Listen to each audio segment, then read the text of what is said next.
പരിശുദ്ധാത്മാവിൻ്റെ അഭിഷേകം, അതാണ് സ്ഥൈര്യലേപനം എന്ന കൂദാശയിലൂടെ നൽകപ്പെട്ടത്. അത് ആക്റ്റീവ് ആവണം.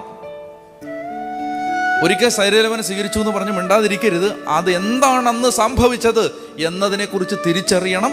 ആത്മനിറവിൽ വളരണം. സ്ഥൈര്യലേപനത്തിലൂടെ നിക്ഷേപിക്കപ്പെട്ട പരിശുദ്ധാത്മാവിൻ്റെ കൃപയിൽ വളരണം. മനസ്സിലാവുന്നുണ്ടോ? അപ്പൊ എന്താണ്? പരിശുദ്ധാത്മാവില്ലാതെ ക്രിസ്തീയ ജീവിതം സാധ്യമല്ല. ആത്മനിറവിന് വേണ്ടി എപ്പോഴും പ്രാർത്ഥിക്കണം. ഒരിക്കൽ ഞങ്ങൾ സ്ഥൈര്യലേപനം സ്വീകരിച്ചവരാണ്, ഞങ്ങൾക്ക് ഇതിൻ്റെ ആവശ്യമില്ല എന്നൊക്കെ പറയുകയും പ്രസംഗിക്കുകയും പഠിപ്പിക്കുകയും ചെയ്യുന്ന ആളുകളെ ഞാൻ കാണുന്നുണ്ട്.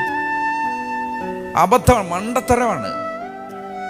ഒറ്റ ചോദ്യം കൊണ്ട് അവരെ നേരിടാം. ഒറ്റ ചോദ്യമുള്ളൂ: നിങ്ങൾക്ക് നിങ്ങളുടെ വ്യക്തി ജീവിതത്തിൽ, സ്വകാര്യ ജീവിതത്തിൽ പാപത്തെ ജയിക്കാൻ പറ്റുന്നുണ്ടോ?